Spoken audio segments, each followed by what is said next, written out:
আসসালামু আলাইকুম, শুভ সকাল। আপনাদের সবাইকে স্বাগত জানাচ্ছি এখন টেলিভিশনের নিয়মিত স্বাস্থ্য বিষয়ক অনুষ্ঠান আরোগ্য নিকেতনে। আপনাদের সঙ্গে আছি আমি ডাক্তার মোহাম্মদ তৈয়বুর রহমান রয়েল। আমরা আজকে আলোচনা করব হেমাচুরিয়া নিয়ে, অর্থাৎ প্রস্রাবে রক্তের উপস্থিতি নিয়ে। এবং এটি আলোচনা করার জন্য আমাদের একজন বিশেষ অতিথি উপস্থিত আছেন। আমি তাকে আপনাদের সঙ্গে পরিচয় করিয়ে দিচ্ছি। আমাদের মাঝে উপস্থিত আছেন অধ্যাপক ডাক্তার মোহাম্মদ রফিকুল ইসলাম, অধ্যাপক ইউরোলজি বিভাগ, বাংলাদেশ মেডিকেল ইউনিভার্সিটি। স্যার, আমাদের স্টুডিওতে আপনাকে স্বাগত জানাচ্ছি। ধন্যবাদ আপনাকে এবং ধন্যবাদ আজকের এই স্বাস্থ্য বিষয়ক অনুষ্ঠানের সকল দর্শক এবং এই অনুষ্ঠানে যারা কলাকুশলী আছে সকলকেই। স্যার, প্রথমেই আপনার কাছে আমি সংক্ষেপে জানতে চাইবো, আপনি আমাদের দর্শকদেরকে একটু বুঝিয়ে বলবেন এই হিমাচুরিয়া বলতে আসলে কি বোঝায়?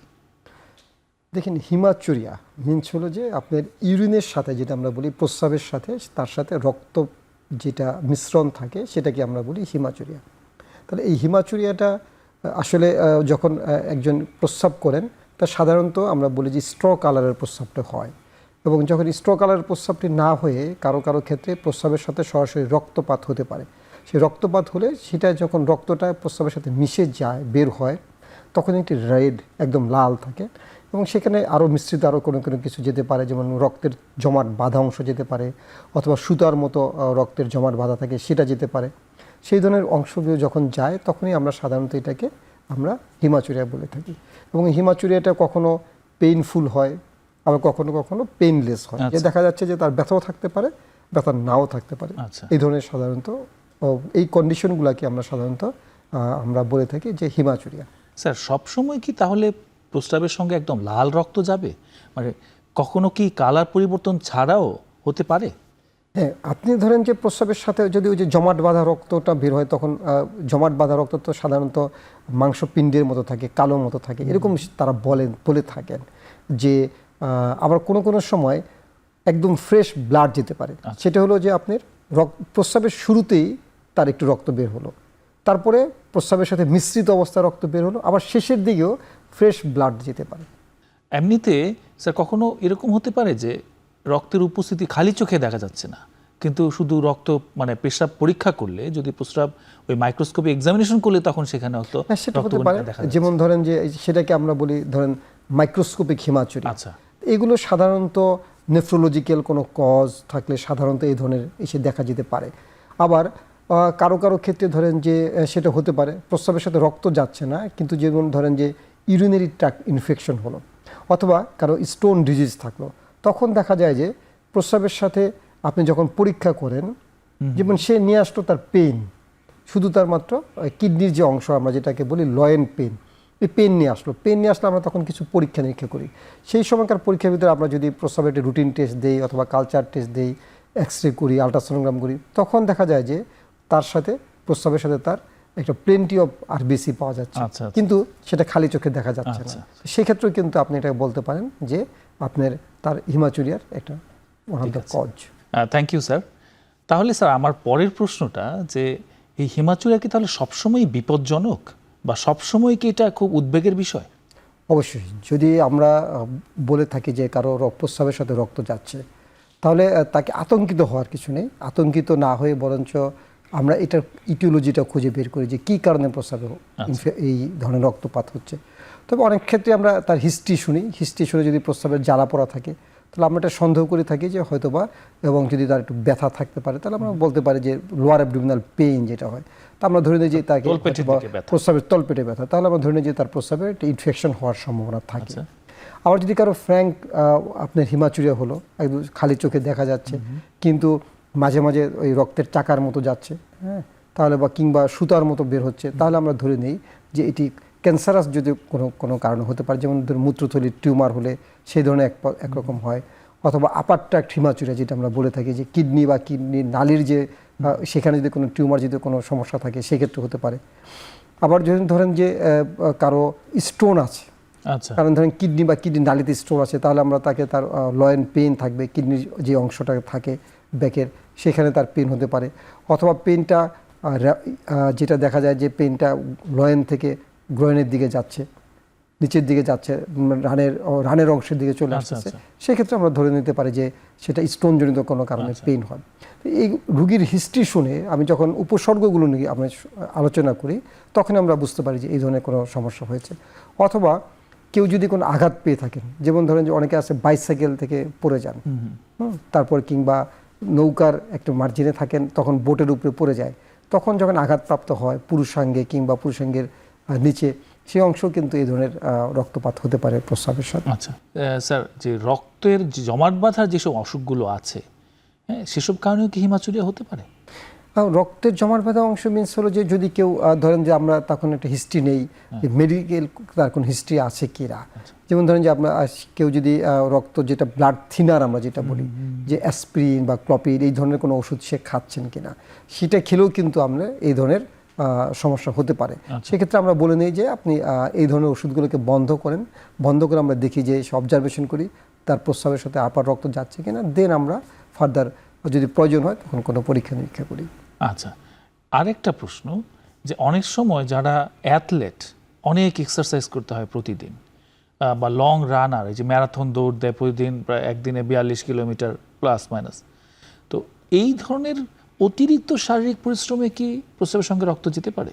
প্রস্রাবের সাথে সেই রক্তটা কিন্তু অন্য কারণ, যদি আঘাতজনিত কোনো কারণ হয়ে থাকে, আঘাতজনিত কারণে কিন্তু হতে পারে। অথবা যেমন ধরেন যে সে ডিহাইড্রেশনে ভুগছে, ডিহাইড্রেশনে ভুগলে তখন কিন্তু তার এটা মনে হবে কি প্রস্রাবটা অতিরিক্ত ঘন, বা ওই যে আমি কালারটা যেটা বলেছিলাম যে স্ট্রো কালার, সেটা যখন অতিরিক্ত ঘন মনে হবে, তাকেও তার সন্দেহজনকভাবে সে বলতে পারে তার প্রস্রাবের সাথে রক্ত যাচ্ছে। আচ্ছা, আসলে কিন্তু হাই কালারেশন অফ ইউরিন মনে হবে তার এটা প্রস্রাবের সাথে রক্ত যাচ্ছে, কিন্তু সে পরীক্ষা করলে হয়তো দেখা যাবে যে ফ্র্যাঙ্ক কোনো হিমাচুরিয়া তার ওটার মধ্যে নেই। যেমন এখন গরমের সময় প্রচুর ঘাম হচ্ছে, টেম্পারেচার অনেক বেশি, প্রয়োজনীয় পানি যদি না খাওয়া হয় তাহলে দেখা যাচ্ছে যে প্রস্রাবের রং অনেকটাই গাঢ়, লালচে হয়ে লালচে কালার হয়ে যাচ্ছে, যে কেউ দুশ্চিন্তাগ্রস্ত হতে পারে।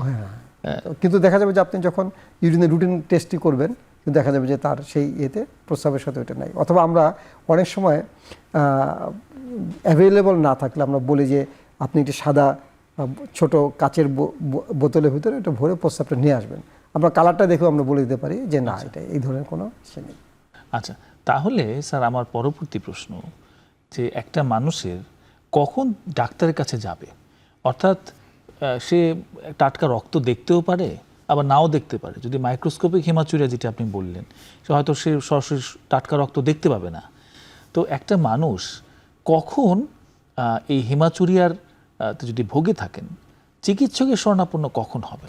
দেখেন, এটাই তো একটা উপসর্গ। আমি প্রথমেই বলেছি যে তার কিন্তু এই প্রস্রাবের সাথে রক্ত যাওয়ার সাথে আরও অনেকগুলো উপসর্গ সমন্বয়ে কিন্তু থাকেন। যেমন তার কোনো ব্যথা আছে, তা আমরা সুতরাং ব্যথা আছে কিন্তু তার প্রস্রাবের সাথে রক্ত যাচ্ছে না, প্রস্রাবের ঘন ঘন প্রস্রাব হচ্ছে, পেইন হচ্ছে, মাঝে মাঝে জ্বর আসে, তাহলে কিন্তু সে যখন ইয়েতে যাবেন, ডাক্তার কাছে যাবেন, তখন তারা কিন্তু ইউরিনের একটা রুটিন টেস্ট করবেন। ইউরিনের রুটিন টেস্ট করলে সেখানে কিন্তু আপনার এটা ধরা পড়ছে যে তার প্রস্রাবের সাথে তার আরবিসি পাস করছে। এখন এটা কি ইউরোলজিক্যাল কজ নাকি নেফ্রোলজিক্যাল কজ, সেটা ডাক্তারই সিলেক্ট করবেন যে কী কারণে এটা হচ্ছে। তাই আপনার সবসময় এই ধরনের উপসর্গগুলো আসলে, যেমন ধরেন যে প্রস্রাবের সাথে তার মাংসপিণ্ডের মতো বের হলো অথবা সুতার মতো লাল রঙের স্ট্রিপ বের হলো, তখন আমরা কিন্তু এটাকে ধরে নেব যে তার সার্জিক্যাল কন্ডিশন মেবি সেটা হতে পারে। তো সেই জন্য তার উপসর্গটা একটু খুব ইম্পর্টেন্ট, যে উপসর্গটা সঠিকভাবে যদি আপনি হিস্ট্রি নিতে পারেন পেশেন্টের, তাহলে আপনি কিছুটা আইডিয়া করতে পারবেন যে এটা কী কারণে তার এই হিমাচুরিয়াটা হচ্ছে। আচ্ছা, তাহলে স্যার আমরা যদি একটু একটা দৃশ্যকল্প আমরা উপস্থাপন করতে চাই, একটা মানুষের ওনার এরকম হচ্ছে যে কয়েকদিন যাবত তার তলপেটে ব্যথা, বা এরকম কোমরের পেছন দিকে ব্যথা, যে ব্যথাটা সামনের দিকে চলে আসে এবং কোমর হয়ে সেটা একদম তার উরুর ভেতরের দিকে আসে, এবং সাথে সাথে তার প্রস্রাবে জ্বালা পোড়া হচ্ছে এবং প্রস্রাবের রঙটা গাঢ় হয়ে গেছে। হ্যাঁ, মনে হচ্ছে যে আসলেই বোধহয় কিছুটা ব্লাড যাচ্ছে বা একটু লালচে লালচে ভাব। তিনি একজন ডাক্তারের কাছে আসলেন, সেই ডাক্তার তাকে প্রাথমিক তার তথ্যগুলো শুনে একজন ইউরোলজিস্টের কাছে রেফার করলেন, একজন ইউরোলজিস্ট তাকে দেখা শুরু করলেন। তো আপনারা কীভাবে স্যার এই পেশেন্টটাকে অ্যাসেস করেন, আপনাদের ধাপগুলো কীভাবে আগান? সাধারণত দেখা যায় যে এই ধরনের উপসর্গগুলো অনেক সময় ইউরিনারি ট্র্যাক্ট ইনফেকশন যেটা হয়, সেই সব পেশেন্টের ক্ষেত্রে এই ধরনের উপসর্গগুলো দেখা দিয়ে থাকে।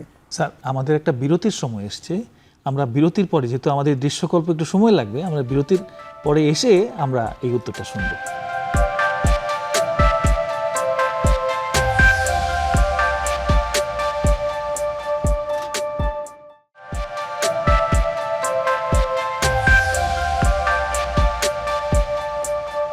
দর্শক, ফিরে আসলাম বিরতির পর আরোগ্য নিকেতনে, এবং আমাদের সাথে আছেন অধ্যাপক ডাক্তার মোহাম্মদ রফিকুল ইসলাম। স্যার, আমরা একটা দৃশ্যকল্পে ছিলাম, একটা সিনারিও কল্পনা করছিলাম, একটা মানুষ একজন ইউনিভার্সিটির কাছে এসছেন। যেটা আমি বলছিলাম আপনাকে যে এই যে তার এই ধরনের উপসর্গগুলো সাধারণত ইউরিনারি ট্র্যাক্ট ইনফেকশনের ক্ষেত্রে সাধারণত এটা ধরা পড়ে থাকে। তো ইউরিনারি ট্র্যাক্ট ইনফেকশনগুলো যখন আমাদের কাছে আসে তখন কিন্তু সে আরেকটু হিস্ট্রি দেয় যে তার মাঝে মাঝে জ্বর আসে এবং কাঁপিয়ে কাঁপিয়ে জ্বর আসা, বা প্রস্রাবটা ঘন ঘন হওয়া এবং প্রস্রাবের শেষ অংশে তার কামড় দেয়। তাহলে আমরা ধরে নিই যে হয়তোবা তার এটা মূত্রথলির কোনো ইনফেকশন, যেটা আমরা ইউরিনারি ট্র্যাক্ট ইনফেকশন যেটা আমরা বলি, সেটা হতে পারে। অথবা অনেক সময় ধরেন এই ধরনের উপসর্গগুলো মূত্রথলিতে যদি কোনো পাথর থাকে তাহলে কিন্তু এই ধরনের উপসর্গগুলো অনেকটা এই ধরনের সিনারিও সে প্রেজেন্ট করতে পারে। তাহলে আমরা হিস্ট্রি নেওয়ার পরে উপসর্গটা যখন আমাদের কাছে বলেন তখন আমরা তাকে কিছু প্রাইমারি ট্রিটমেন্ট দিই এবং ট্রিটমেন্টে আমরা কিছু পরীক্ষা নিরীক্ষা দিয়ে থাকি। আচ্ছা, তার মধ্যে আমরা ধরেন সিম্পল একটি ইউরিনের যদি রুটিন টেস্ট এবং কালচার টেস্টটা দিই এবং কিডনি ফাংশন টেস্টটা দিই, একটা আলট্রাসোনোগ্রাম করি, প্রয়োজন বোধে একটি এক্সরে পর্যন্ত করতে পারি। আচ্ছা। তো সেক্ষেত্রে কিন্তু আপনি বোঝা যাবে যে এইটা কি ধরনের প্রস্রাবের রুটিন ইনভেস্টিগেশনস করছি, আলট্রাসোনোগ্রাম করছেন, এক্সরে করছেন, একটু কালচার টেস্ট করেছেন, তাহলে আপনি কিন্তু মোটামুটি একটা আইডিয়া পেতে পারবেন যে এটি কি মূত্রথলি ইনফেকশনের কারণে হলো, কিংবা কোনো পাথরের কারণে হলো, কিংবা কোনো টিউমারজনিত কোনো সমস্যার জন্য কিন্তু এটা হলো। তাহলে আমাদের কিন্তু মানে অল্প খরচে অল্প ব্যয়ে আপনি একটা মোটামুটি একটা আইডিয়া করতে পারবেন। তারপর যদি সেটার জন্য আমাদের পরবর্তী ফার্দার চিকিৎসার জন্য আমরা ফার্দার কিছু পরীক্ষা নিরীক্ষা করে থাকি। সেই ধরেন কোনো যদি প্রয়োজন হয় আমরা সিটি স্ক্যান করা, কোনো প্রয়োজনের ক্ষেত্রে যদি দরকার হয় সেক্ষেত্রে আমরা এমআরআই করতে পারি। এই ধরনের ফার্দার ইনভেস্টিগেশন আমরা করে আমরা একটা ডিসিশনে আসি। সেই ক্ষেত্রে আমরা বুঝতে পারি। তবে অনেক ক্ষেত্রেই এই ধরনের আমাদের অনেক রোগী আসে যাদের হিমাচুরিয়া হয়েছে, কিন্তু আমরা অনেক পরীক্ষা নিরীক্ষা করি, সিটিরোগ্রাম করি, সেখানেও আমরা কোনো কিছু আমাদের ধরা পড়ে না, কারণ খুঁজে পাই না। সেক্ষেত্রে আমরা ইনভেসিভ প্রসিডিউর সাধারণত করে থাকি। সেক্ষেত্রে আমরা সাধারণত ইউরোথ্রোসিস্টোস্কোপি করে দেখি যে তার প্রস্রাবের রাস্তায় কিংবা মূত্রথলির ভিতরে কোনো ধরনের ডিজিজ আছে কিনা, যেটা কিন্তু আপনার সিটি বা এমআরআইতে ধরা পড়ে। দর্শকদেরকে একটু বুঝিয়ে বলি, ইউরোথ্রোসিস্টোস্কোপ মানে তার প্রস্রাবের রাস্তা দিয়ে আমরা একটি এন্ডোস্কোপ না কেটে, কোনো কাটাকাটি না করে আমরা এন্ডোস্কোপিক্যালি আমরা রাস্তাটা এবং মূত্রথলিটা আমরা দেখতে পাই। এর মাধ্যমে আমরা এই মূত্রনালী, মূত্রথলি এবং আমরা দেখতে পাই, এটা আমরা ভালোভাবে অবজার্ভ করতে পারব। এবং যদি আমরা ইউরোটারও রেনোস্কোপ করি, সাধারণত আমরা এটা করার পরে আমরা যদি আমরা কোনো কিছু না পাই, একই রেনোস্কোপে যদি যাই, তার মানে আমরা আমরা কিডনি এবং কিডনির নালীটা আমরা দেখে নিতে পারছি। তো আমরা সেই কিডনি এবং কিডনি নালী দেখে ওইখানে আমরা দেখি যে কোনো কিছু আছে কিনা। সেই ক্ষেত্রে আমরা যদি কোনো ডায়াগনোসিস থাকে, দেন আমরা সেই ডায়াগনোসিস অনুসারে আমরা তার চিকিৎসা করি। তাহলে আপনি ডায়াগনোসিস করার জন্য যেরকম আপনি রেডিওলজিক্যাল যে পরীক্ষা নিরীক্ষাগুলো আছে কিংবা প্যাথোলজিক্যাল যে পরীক্ষা নিরীক্ষাগুলো আছে, সেগুলো আপনি শেষ করে যদি আপনি ইভালুয়েশন করতে না পারেন, then we may need the invasive procedure. তখনই আমাদের সাধারণত এই এন্ডোস্কোপিক্যালি এই প্রসিডিউরগুলো দরকার হতে পারে। তার মানে এর মধ্য দিয়ে আমরা বেশিরভাগ ক্ষেত্রেই তার কারণটা খুঁজে বের করে ফেলতে পারি। তবে স্যার, তাহলে সেই ক্ষেত্রে আমি আমাদের বাংলাদেশের মতো দেশে আপনি যে ইনভেস্টিগেশন, পার্টিকুলার ইনভেসিভ ইনভেস্টিগেশনগুলোর কথা বললেন, এগুলো তো নিশ্চয়ই আমাদের বিভাগীয় শহরের বাইরে জেলা শহরগুলো থেকে স্যার এগুলো অ্যাভেলেবল? যেখানে ইউরোলজিস্ট আছে তারা তাদের নিজেদের প্রয়োজনেই তার এই ধরনের যন্ত্রপাতিগুলো তারা অ্যাভেলেবল করে নিয়েছেন। এবং বিদেশে যে ধরনের চিকিৎসাগুলো হয় সেগুলো কিন্তু ইউরোলজির এই ডিপার্টমেন্টে সাধারণত বাংলাদেশের অনেক প্রত্যন্ত অঞ্চলেও কিন্তু এই ধরনের অপারেশনগুলো হচ্ছে, পরীক্ষা নিরীক্ষা হচ্ছে এবং অ্যাভেলেবল হচ্ছে সেগুলো। এখন স্যার আমাদের একদম প্রান্তিক পর্যায়ে ধরেন স্যার, আমি যদি বলি ভোলার হয়তো কোনো একটা চরে একটা মানুষের এরকম হলো, সে স্যার কি করতে পারে? তাকে কিন্তু আমি প্রথমেই একটা কথা বলেছিলাম যে আপনার প্রস্রাবের সাথে রক্ত যাচ্ছে, আপনি আতঙ্কিত হওয়া যাবে না। আচ্ছা, আপনার রক্ত যাচ্ছে, আপনি একটু পানিটাকে আমরা বলি এই ক্ষেত্রে একটু বেশি পরিমাণে খাওয়ার জন্য, কারণ তার জন্য কোনো ক্লট দিয়ে প্রস্রাবটা বন্ধ হয়ে না যায়, যেন ক্লট না বাঁধে। তাহলে আমরা কি করি, আমরা তাকে বলি যে সে যেন পানিটাকে একটু বেশি খায়। এবং যারা সাধারণত ব্লাড থিনার ইউজ করেন, বিশেষ করে যে ক্লপিড, অ্যাসপ্রিন, এগুলোকে আমরা বলি ইমিডিয়েটলি বন্ধ করে দেওয়ার জন্য। আচ্ছা, তো বন্ধ করে দিলেও এবং পানি একটু বেশি খেয়ে তার পার্শ্ববর্তী যে মানে জেলা শহরের যে সদর হাসপাতাল আছে সেখানে গেলে কিন্তু তার ডায়াগনোসিসটা সম্ভব। আচ্ছা, এবং অথবা ওই উপজেলা সেন্টারে গেলেও কিন্তু আপনি একজন বিশেষজ্ঞ ডাক্তার পেয়ে যাবেন। আপনি একজন বিশেষজ্ঞ ডাক্তারের কাছে গেলে কিন্তু আপনি সেখান থেকে কিন্তু যে আপনি তার হিস্ট্রিটা বললে আপনি কিন্তু তার পাথওয়েটা আপনি কিন্তু তাকে পেয়ে যাবেন। তবে আমি এই ক্ষেত্রে অনুরোধ করব যে আপনারা কখনোই অ্যান্টিবায়োটিক খেয়ে ডাক্তারের কাছে আসবেন না। আচ্ছা, কারণ ফার্মেসিতে গেলেই যে অ্যান্টিবায়োটিকটা দিয়ে দেয়, সেক্ষেত্রে কিন্তু আপনি ইউরিনের যে কালচারটা করে আপনি কিন্তু প্রপার ডায়াগনোসিসটা জানতে পারছেন না যে এটা কি ইউরিন ট্র্যাক্ট ইনফেকশন হলো, কি কারণে হলো, কি জীবাণু দ্বারা হলো, আপনি কিন্তু এটা কোন ওষুধে তার সেন্সিটিভিটি আছে এটা আপনি আর জানতে পারছেন না। সেই জন্য আপনি একজন ডাক্তারের পরামর্শটা নেওয়া আপনার জন্য খুব জরুরি। এবং এই ধরনের হিমাচুরি হলে একটু বেশি করে পানি খাওয়া এবং ওষুধটা যেই কারণে ওষুধ হতে পারে, যেই সকল ওষুধ দিয়ে এটি হয়ে থাকে সেই ধরনের ওষুধগুলোকে বন্ধ রেখে আপনি ডাক্তারের পরামর্শ নেওয়া। আচ্ছা, তাহলে স্যার আমরা সেটি একদম প্রত্যন্ত চরাঞ্চলেই হোক, অন্য কোনো প্রান্তিক পর্যায়ে হোক, বা একদম ঢাকা শহরের মতো একটা রাজধানী শহরেই হোক, আপনাদের কাছে আসলো এবং আপনারা ইনভেস্টিগেশনস করে ফাইনালি বের করতে পারলেন তার কারণটা, তারপরে স্যার পরের ধাপটা কি হবে? এবার চিকিৎসার ধাপ। সাধারণত ধরেন যে আমাদের যে চিকিৎসাগুলো হয়ে থাকে, যদি আমরা কারো প্রস্রাবের রাস্তা যদি ইনফেকশন হয়ে থাকে তাহলে আমরা ওই ইউরিন কালচার দিয়ে থাকি। ইউরিন কালচার অনুসারে আমরা যে তার যে ওষুধে তার সেন্সিটিভিটি আছে সেই অনুসারে আমরা ওষুধগুলো প্রয়োগ করে থাকি। তবে আমরা এখানে তাদেরকে কিছু অ্যাডভাইস দিয়ে থাকি, যেমন বিশেষ করে আপনি জানেন যে মেয়েদের ইউরিন ট্র্যাক্ট ইনফেকশনের সম্ভাবনাটাই বেশি থাকে ছেলেদের তুলনায়। এবং আমরা অ্যানাটমিক্যাল যে তার যে গঠন, তার যে শারীরিক যে গঠন, সেই গঠন অনুসারে আমরা কিছু তাকে অ্যাডভাইস দিয়ে থাকি, কোনো উপদেশ দিয়ে থাকি যে আপনারা এই ধরনের কাজগুলো আপনি করবেন না, পানিটাকে একটু বেশি পরিমাণে খাবেন, তারপর আপনি এই ধরনের কাজগুলোকে আপনি পরিহার করবেন। তাহলেই আপনাদের এই উপদেশগুলোকে মানলে তিনি দীর্ঘদিন যাবৎ ভালো থাকতে পারেন, মানে রিকারেন্ট ইউরিনারি ট্র্যাক্ট ইনফেকশনের সম্ভাবনাটা অনেকাংশে কমে যায়। আচ্ছা, আবার ধরেন যে এইটা কি কারণে হয়েছে সেই অনুসারে আমরা তার চিকিৎসাটা করে থাকি।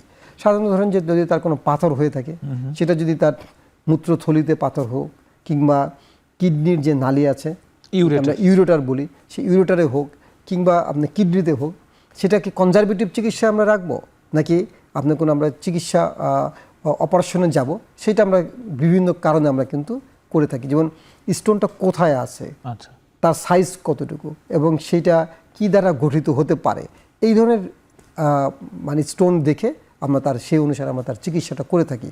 অনেক সময় আমরা ধরেন এক্সপালসিভ থেরাপি দিয়ে থাকি, লোয়ার ইউরেট্রিক স্টোন আছে এবং সেক্ষেত্রে দেখা যায় যে অনেক সময় স্টোন তার বের হয়ে আসতে পারে স্পন্টেনিয়াসলি।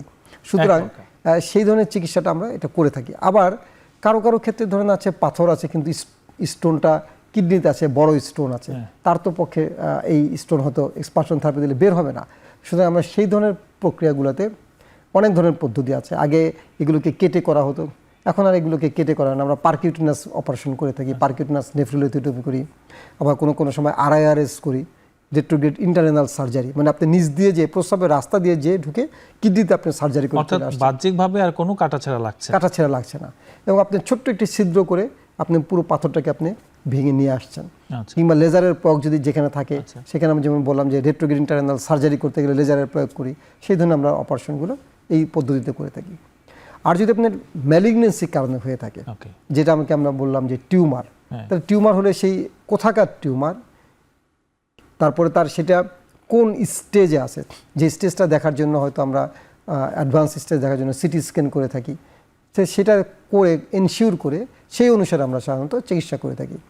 মূত্রথলির টিউমার হলে আমরা এক ধরনের চিকিৎসা, যদি আপনার কিডনির নালীতে হয় এক ধরনের চিকিৎসা, কিংবা কিডনিতে হলে আরেক ধরনের চিকিৎসা হয়ে থাকে।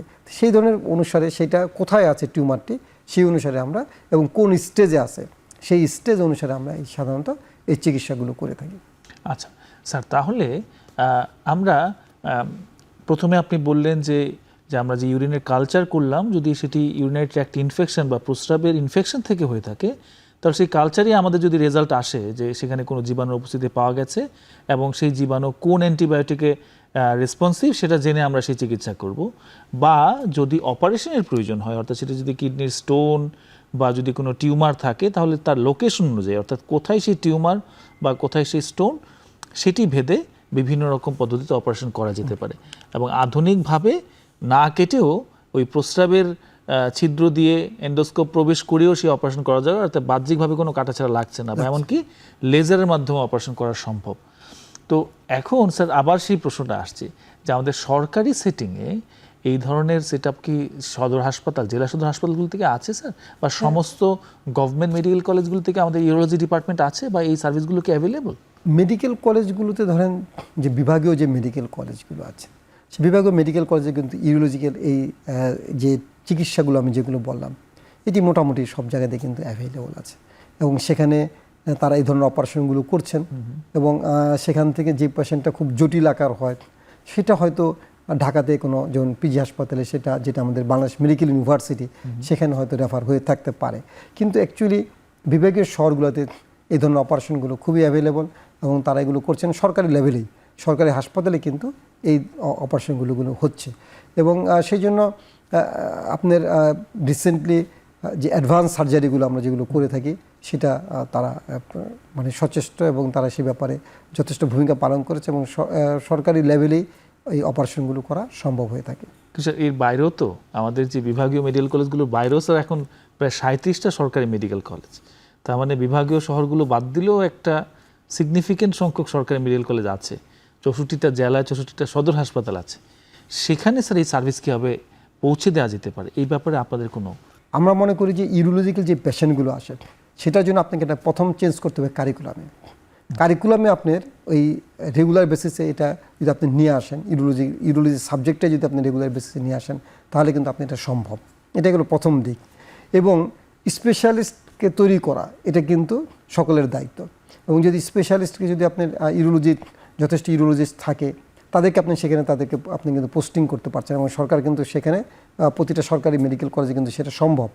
এবং সেখানে কিন্তু পোস্ট অলরেডি আছে, এবং সেখানে আপনাকে পোস্টিং করে সেখানে যদি তারা পারফরমেন্সটা ঠিকমতো করেন, এবং সেখানে যদি ইনস্ট্রুমেন্টগুলো যদি অ্যাভেলেবল থাকেন, তাহলে কিন্তু আর তাকে ঢাকায় কিন্তু আসতে হচ্ছে না। আর যে চিকিৎসাগুলো মানে আপনার একটু জটিল প্রক্রিয়া হবে, সেটা যদি আপনাকে শিফট করতে হয়, সেটা হয়তো বিভাগীয় হাসপাতালে, কিংবা আপনার ঢাকাতে যদি আপনি বড় কোনো সেন্টারে, হায়ার সেন্টারে, সেটা আপনার ট্রান্সফার করা সম্ভব হয়ে থাকে। এটা প্রপার রেফারেল পাথওয়ে আমাদেরকে, এটা প্রপার রেফারেল পাথওয়েতে আপনি এটা আসতে পারে। Thank you sir. আমাদের আরেকটা বিরতির সময় এসেছে, আমরা বিরতির পর আবার ফিরছি।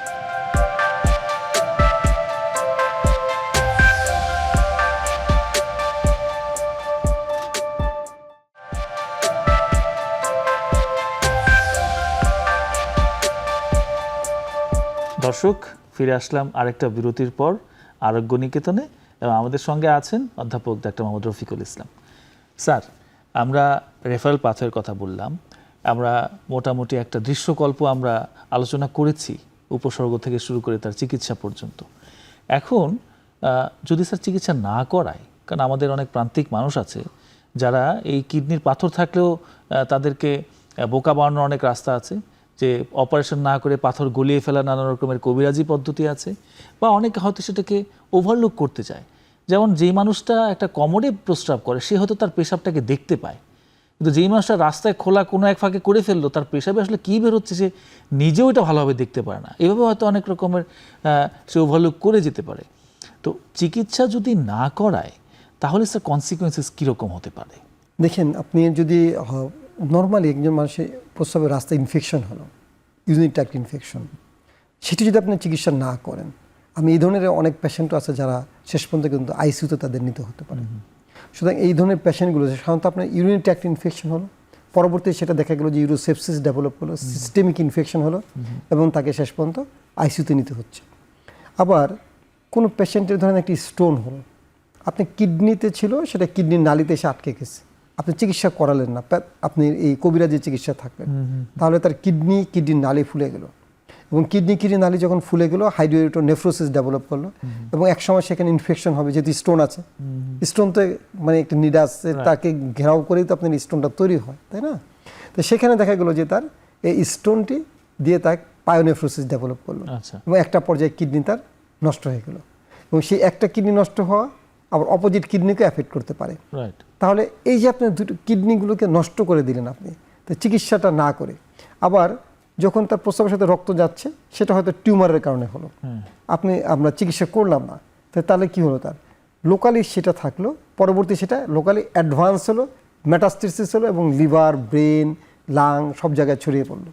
তাহলে এই যে তার ছড়িয়ে পড়াতে তার চিকিৎসাটা কী হলো, একটু জটিল প্রক্রিয়া চলে গেল। এবং আপনি প্রাথমিক চিকিৎসাটা যদি আপনি প্রাথমিকভাবে সম্পন্ন করেন তাহলে এই জটিলদের দিকে তাকে আপনাকে যেতে হচ্ছে না। সেই জন্য আমি মনে করি যে এই ধরনের রোগের ক্ষেত্রে আতঙ্কিত হওয়ার সুযোগ নেই। একজন ডাক্তারের পরামর্শ নেন এবং তিনি আপনাকে বলবেন আপনাকে কি করতে হবে, কোথায় যেতে হবে। এখনকার এমবিবিএস যারা ডাক্তার আছেন তারা অনেক সচেতন, তারা তাদের এই সাবজেক্টগুলো সম্পর্কে তারা যথেষ্ট তাদের জ্ঞান রাখেন এবং তারাই আপনাকে বলে দেবে যে আপনি একজন ইউরোলজিস্টের কাছে যান অথবা নেফ্রোলজিস্টের কাছে যান অথবা এই ধরনের চিকিৎসাগুলো আপনি করতে পারেন।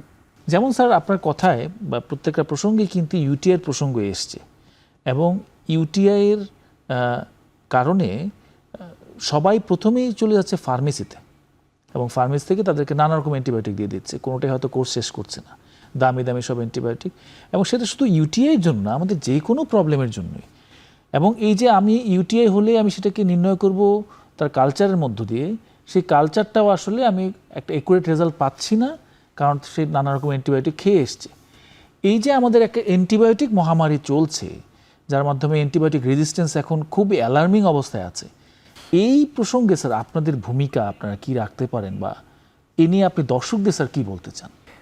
সেজন্য আসলে যখনই এই ধরনের সমস্যাগুলো হয়ে থাকে আপনি কিন্তু পার্শ্ববর্তী দেশ বা বিদেশ যেগুলোতে যাবেন, যারা সেখানে কিন্তু আপনি সিঙ্গাপুর আপনি গেলেই কিন্তু আপনি অ্যান্টিবায়োটিক অ্যাভেলেবল, আপনি হয়তো বা কিছু কমন যে মেডিসিনগুলো আছে সেগুলো আপনি পেতে পারেন, তাই না? কিন্তু আপনি এই ধরনের অ্যান্টিবায়োটিক কিন্তু অ্যাভেলেবল না এবং তারা দেয় না। সুতরাং আমি মনে করি যে এই যাদের antibiotic without any prescription antibiotic sell করাটা কখনো উচিত না। এবং তারা বিশেষ করে যারা ফার্মেসিতে ফার্মাসিস্ট থাকেন তারাও কিন্তু সচেতন এবং তারা কিন্তু সেটা বিক্রি করবেন না। সুতরাং একটি ফার্মাসিতে যেন ফার্মাসিস্ট থাকে সেটাকে যেমন এনশিওর করা এবং সেই ফার্মাসিস্ট থাকলে এবং তারা যেন প্রেসক্রিপশন দেখে যে ধরনের ওষুধগুলো প্রয়োগ করা হয় সেটার বাইরে যেন তারা কোনো ধরনের অ্যান্টিবায়োটিক প্রয়োগ না করেন। কারণ এই অ্যান্টিবায়োটিকগুলো রেজিস্ট্যান্ট হয়ে গেলে আপনি দেখছেন যে আপনার সেকেন্ড জেনারেশন থার্ড জেনারেশন ওষুধ অ্যান্টিবায়োটিক আপনার কাজ করছে না বডিতে, তাহলে এটি পরবর্তীতে একটি জটিল আকার ধারণ করে এবং পুরো সিস্টেমিক ইনফেকশনটা হওয়ার সম্ভাবনাটা খুব বেশি থাকে এবং এআরডিএস ডেভেলপ করে এবং আইসিইউতে যায় এবং শেষ পর্যন্ত সেই রোগীগুলোকে বাঁচিয়ে রাখা খুব ডিফিকাল্ট হয়ে দাঁড়ায়।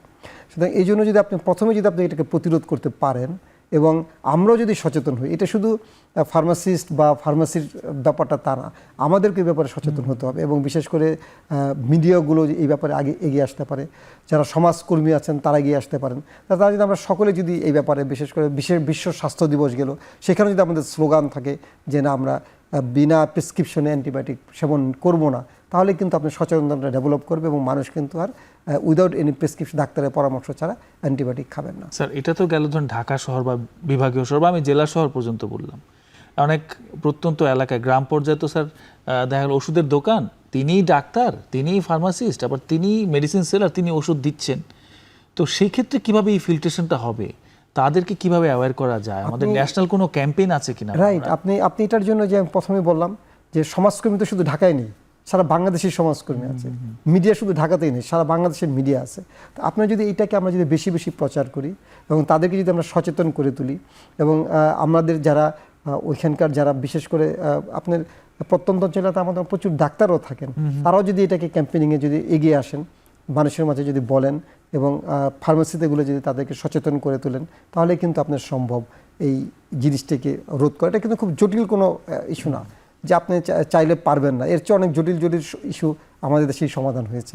সুতরাং এটাও সম্ভব যে আপনি যে অ্যান্টিবায়োটিক উইদাউট এনি প্রেসক্রিপশন আমরা অ্যান্টিবায়োটিক সেল করব না। আচ্ছা, থ্যাংক ইউ স্যার। আপনার কাছে জানতে চাই যে এই যে আমরা চিকিৎসা পদ্ধতিগুলো নিয়ে আলোচনা করলাম, যেখানে অপারেশন লাগছে সেটা টিউমার হোক বা একটা স্টোন হোক, সরকারি হাসপাতাল তো সেই সরকারি পদ্ধতিতেই সে হবে, কিন্তু আমাদের বাংলাদেশে এত মানুষ, সমস্ত চিকিৎসা তো সরকারি পর্যায়ে করা যাচ্ছে না, প্রাইভেট সেটিংয়ে অনেককে করতে হচ্ছে। এটা কি খুব খরচ সাপেক্ষ? কারো ধরনের একটা কিডনিতে বা ইউরেটারে স্টোন হলো, এই চিকিৎসাটি কি খুবই খরচ সাপেক্ষ? দেখেন, আমরা যেটা পদ্ধতিগুলো আপনার নির্ভর করে, হ্যাঁ, যেমন এন্ডোলজিক্যাল প্রসিডিউর আমরা যেটা আমরা করি, এন্ডিউরোলজিক্যাল প্রসিডিউরগুলো অথবা পারকিউটিনাস যে প্রসিডিউরগুলো করে থাকি, সেখানে আমরা কী ধরনের এনার্জি ইউজ করছি সেটাও একটা ইম্পর্ট্যান্ট। যদি আমরা লেজার ইউজ করি স্বাভাবিকভাবে একটু খরচটা একটু বেড়ে যায়, কিন্তু সব কিছুই একটি সহনীয়তার মধ্যেই কিন্তু আছে। এবং প্রাইভেটলি করলেও সেটি দেখা যায় যে পার্শ্ববর্তী দেশ কিংবা অন্যান্য দেশের তুলনায় সেই খরচটি কিন্তু বাংলাদেশে অনেকাংশে কম, অনেকাংশেই কম। এবং বাংলাদেশে যারা করে থাকেন তারা সাধারণত সকলেই প্রায় এক্সপার্ট, এবং যথেষ্ট ইউরোলজিস্ট যারা আছেন তারা ওয়েল ট্রেন্ড আপ, এবং তারা বিদেশের থেকেও ট্রেনিং নিয়ে আসছেন, এরকম অনেক যথেষ্ট ইউরোলজিস্ট আমাদের দেশে আছে এখন। এবং সুতরাং সেই তুলনায় পার্শ্ববর্তী দেশগুলোর সাথে যদি আমরা তুলনা করি তাহলে দেখা যাবে যে বাংলাদেশের এই ধরনের অপারেশনগুলো সহজ, এবং আপনার ডিস্ট্রিক্ট লেভেলে এগুলো যথেষ্ট হচ্ছে, ঢাকাতে তো হচ্ছেই, এবং প্রাইভেট লেভেলে এগুলো অ্যাভেলেবল এই ধরনের অপারেশনগুলো সাধারণত হয়ে থাকে। আমি নিশ্চয়ই মনে করি যে গভর্নমেন্ট লেভেলে যে খরচটা আছে সেটা তো একটা আছেই, প্রাইভেটের খরচটা যে খুব বেশি ব্যাপারটা তা নয়। তার মানে এখন অনেকটা আমাদের সাধ্যের নাগালের ভেতরেই আছে, এবং আমাদের যথেষ্ট এক্সপার্ট হ্যান্ড এখন বাংলাদেশই আছে, এটার জন্য আমাদের পার্শ্ববর্তী দেশগুলোতে বা দেশের বাইরে যাওয়ার কোনো প্রয়োজন নেই। ওকে, থ্যাংক ইউ স্যার। আমাদের সর্বশেষ একটা বিরতির সময় এসেছি, আমরা বিরতির পরে ফিরছি।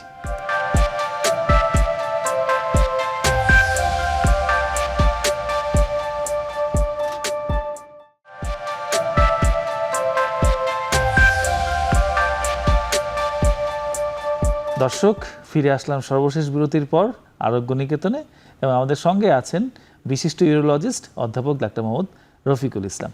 স্যার, এবার আপনার কাছে জানতে চাইবো যে আমরা ইউটিআইয়ের কথা বা প্রস্রাবের ইনফেকশনের কথা শুনলাম, এবং কয়েক দফায় আমরা স্টোনের কথাও আলোচনা করলাম। তো স্যার, স্টোন যাতে না হতে পারে আমরা কিভাবে এটাকে প্রিভেন্ট করতে পারি? ধন্যবাদ। আমাদের দর্শকদের জন্য কিছু কমন কিছু পরামর্শ দেবেন কিনা? আপনি ধরেন যে ফার্স্ট কথা হলো যে ইউরিনারি ট্র্যাক্ট ইনফেকশন। সুতরাং ইউরিনারি ট্র্যাক্ট ইনফেকশন যদি আপনি প্রিভেন্ট করতে পারেন তাহলে কিন্তু ইউরিনারি ট্র্যাক্ট ইনফেকশনে কিন্তু একটা ওয়ান অফ দ্য কজ আপনার স্টোন হওয়ার জন্য। আচ্ছা, সুতরাং ইউরিনারি ট্র্যাক্ট ইনফেকশনের জন্য আমি যেগুলো বলেছিলাম যে আমাদের যে শারীরিক গঠন প্রক্রিয়া সেটি আমরা বলে থাকি যে সেইগুলো পরিষ্কার পরিচ্ছন্নতা, বিশেষ করে ফিমেলদের ক্ষেত্রে পরিষ্কার পরিচ্ছন্নতা, প্রস্রাব বেশিক্ষণ ধরে না রাখা। ফিমেলদের একটা টেন্ডেন্সি আছে যে তারা স্কুলে যাচ্ছেন, কলেজে যাচ্ছেন, তাদের বাচ্চাদের জন্য তারা দীর্ঘক্ষণ তারা প্রস্রাব ধরে রাখেন এবং টয়লেট ইউজ করেন না। বাইরে কিন্তু ভালো টয়লেট ব্যবহার করার সেই সুযোগটাও খুব বেশি নেই। তো সেই জন্য আমরা বলে থাকি যে যাই কিছু হোক না কেন আপনারা টয়লেট ব্যবহার করে আপনাকে প্রস্রাব বেশিক্ষণ ধরে রাখবেন না। আমরা বলি যেন প্রস্রাবটা যেন ফ্রিকুয়েন্টলি বারবার যেন প্রস্রাবটা যখনই প্রস্রাবের চাপ আসবে সেই জন্য প্রস্রাবটা ক্লিয়ার করে থাকে, এবং তাহলে কিন্তু আপনার প্রস্রাবের ইনফেকশনের রেটটা কিন্তু অনেকাংশে কমে যাবে। এবং আমরা বলি যেন যে ডিহাইড্রেশন যেন না হয়। ডিহাইড্রেশনে কিন্তু ওয়ান অফ দ্য কজ এই যে আপনার যে স্টোন হওয়ার জন্য। সুতরাং আপনি সেখানে আপনি ইউরিনারি ট্র্যাক্ট ইনফেকশনটার চান্স কমে যাচ্ছে। এবং ভিটামিন এ ডেফিসিয়েন্সি যেটা হয়, ভিটামিন এ ডেফিসিয়েন্সির কারণে কিন্তু আপনার এই ধরনের স্টোন হওয়ার একটা সম্ভাবনা থাকে। সুতরাং সেটাকে আমরা বলি যেন এই ডেফিসিয়েন্সি যেন ইয়ে হয়। এবং আমরা উৎসাহিত করি বেশি বেশি ভিটামিন সি খাওয়ার জন্য, এবং ভিটামিন সি কিন্তু একটা ইনহিবিটর হিসেবে কাজ করে। এবং সেখানে দেখা যায় যে আপনি যদি ভিটামিন সি বেশি খান তাহলে দেখা যাচ্ছে যে আপনার এই লেবু জাতীয় খাবারগুলো, টক জাতীয় খাবারগুলো, তাহলে আপনার এই স্টোন হওয়ার সম্ভাবনাটা অনেকাংশে কমে যায়। এবং আমরা যদি বিশেষ করে আনারসের জুস, তারপরে আমরা যদি বলে থাকি যে পানি বেশি করে খাওয়া, হ্যাঁ, লেবুর পানি খাওয়া, তাহলে কিন্তু আপনি ইউরিনারি ট্র্যাক্ট ইনফেকশনের সম্ভাবনাটা, যেমন প্রস্রাবের জ্বালা পড়াটা যেটা হয়ে থাকে সেই জ্বালা পড়াটাও কমে যায়, এবং আবার সাথে সাথে স্টোন হওয়ার সম্ভাবনাটা কিন্তু অনেকাংশে কমে যায়। আর কিছু আছে সেটা হলো যে ধরেন যে অ্যানাটমিক্যাল কিছু অ্যাবনর্মালিটি থাকে, শারীরিক কিছু অ্যানাটমিক্যাল অ্যাবনর্মালিটি থাকে, সেটা হওয়ার জন্য সেই অ্যানাটমিক্যাল অ্যাবনর্মালিটিগুলো যদি আমরা কারেকশন করে দিতে পারি তাহলে কিন্তু স্টেসিস হচ্ছে না ইউরিনটা। এই স্টেসিস না হলে ইউরিনে যদি প্রবাহটা ঠিক মতো থাকে তাহলে কিন্তু স্টোন হওয়ার সম্ভাবনাটা কিন্তু অনেকাংশে কমে যাচ্ছে, সেটাও কিন্তু আমাদেরকে খেয়াল রাখতে হবে। এবং আমরা যেটা বলে থাকি যে বিশেষ করে যারা প্যারালাইজড রুগী এবং যারা মানে আপনার দীর্ঘক্ষণ বেডরিডেন থাকেন তাদের কিন্তু স্টোন হওয়ার একটি সম্ভাবনা থাকে। এবং ডিহাইড্রেশন, বিশেষ করে যারা মরুভূমির দেশে কাজ করেন, দেখবেন যে সৌদি আরব কিংবা আমাদের অনেক প্রবাসীরা আসেন, ওইখানে কিন্তু পাথর হয়, তারা একটা আল্ট্রাসোনোগ্রাম করে ধরা পড়ে এবং তারা আমাদের দেশে চলে আসে চিকিৎসার জন্য। এই যে আমি আপনাকে বলেছিলাম যে চিকিৎসা খরচ বিদেশের তুলনায় আমাদের দেশে অনেক কম, কারণ এটাই কিন্তু আপনি প্রমাণ পাবেন যে মিডল ইস্টের পেশেন্টগুলো কিংবা আপনার দক্ষিণ আফ্রিকার কোনো পেশেন্টের স্টোন হলো, তারা কিন্তু আমাদের দেশে চলে আসে যে স্যার আমার এরকম একটা পাথর হয়েছে, অপারেশন করতে হবে বলেছে, আমি এই দেশেই করতে চাই। এমনকি কয়েকজন জায়গায় দেখেছি যে এই পাশ্চাত্যের দেশ থেকেও আসে, কারণ সেখানে অনেক লম্বা কিউ এবং দেখবেন যে অনেক লম্বা কিউ এবং তাদের খরচ অনেক বেশি, হাই এক্সপেন্সিভ, তো যারা আমাদের দেশে কিন্তু এই চিকিৎসাগুলো করতে আসেন। সুতরাং এই জন্য এই ধরনের জিনিসগুলোকে যদি আপনি পরিহার করতে পারেন তাহলে কিন্তু আপনার স্টোন হওয়ার সম্ভাবনাটা কিন্তু অনেকাংশে কিন্তু আপনার কমে আসে। এবং আমরা আরও কিছু বলে থাকি স্টোনের ক্ষেত্রে, সাধারণত যে মাটির নিচের যে সকল শাকসবজি হয়, আপনি আলু ছাড়া মাটির নিচে, যেমন আপনি কচু, তারপরে শালগম, গাজর, এগুলো কোথায় হয়? মাটির নিচে হয়। মূলা, এগুলোকে আমরা খেতে ইনহিবিট করি, যেন এগুলো যেন কম খায়, তাহলে কিন্তু আপনার স্টোন হওয়ার সম্ভাবনাটা কিন্তু অনেকাংশে কমে যায়।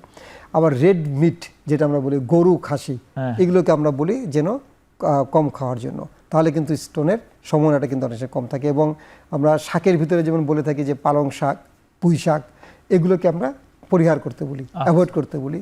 এবং কোল্ড ড্রিঙ্কসের ভিতরে আমরা বলে থাকি যেন অ্যালকোহল, কোকাকোলা, স্প্রাইট, যেগুলো কোমল পানীয় আছে, এগুলোকে আমরা সাধারণত পরিহার করতে বলি। তাহলে দেখা যায় যে তার স্টোন হলেও পরবর্তীতে স্টোন হওয়ার সম্ভাবনাটা অনেকাংশেই কিন্তু কম থাকে।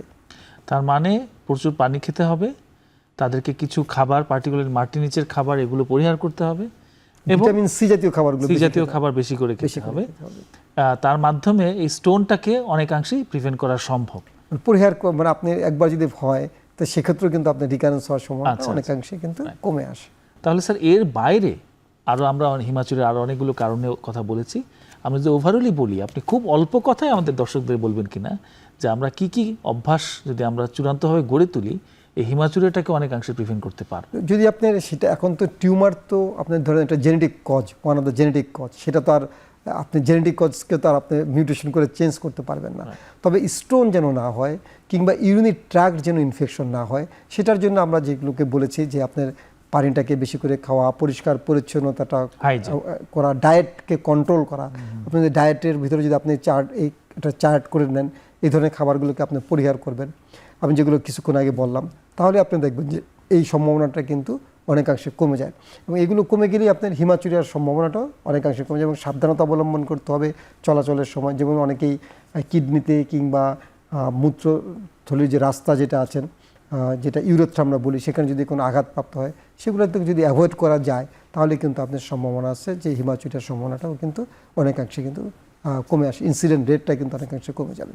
এবং যখনই আমরা প্রস্রাবে রক্তের উপস্থিতি দেখব, আমরা দেরি না করে একজন চিকিৎসকের শরণাপন্ন হব অবশ্যই। স্যার, অসংখ্য ধন্যবাদ আপনার ব্যস্ততম সময় থেকে আমাদের কিছু সময় দিয়ে আলোকিত করার জন্য। শুধু দর্শক মণ্ডলী, আপনাদেরকে অসংখ্য ধন্যবাদ। আমরা একটা বেশ কমন প্রবলেম নিয়ে আলোচনা করলাম। আশা করব এর মধ্য দিয়ে আপনাদের মধ্যে সচেতনতা তৈরি হবে। সব পর্যায়ে আমরা চেষ্টা করব নিজেরা সমাধান না করে অল্পতেই যাতে আমরা চিকিৎসকের শরণাপন্ন হই, এবং আমরা যাতে সঠিক চিকিৎসাটি গ্রহণ করি। এবং এই ধরনের ইউরোলজিক্যাল চিকিৎসা, এগুলো কিন্তু বেশ সহজলভ্য। আমাদের বাংলাদেশে এগুলো হচ্ছে, আমাদের কিন্তু বাইরে যাওয়ার প্রয়োজন নাই। আমাদের বাংলাদেশের সরকারি হাসপাতাল, বেসরকারি হাসপাতাল, এমনকি কর্পোরেট হাসপাতালগুলিতেও বিভিন্ন রকমের সেবা কিন্তু প্রচলিত আছে। আপনারা দেশেই এই সেবা গ্রহণ করবেন, এই আশাবাদ ব্যক্ত করে আজকে শেষ করছি। আসসালামু আলাইকুম।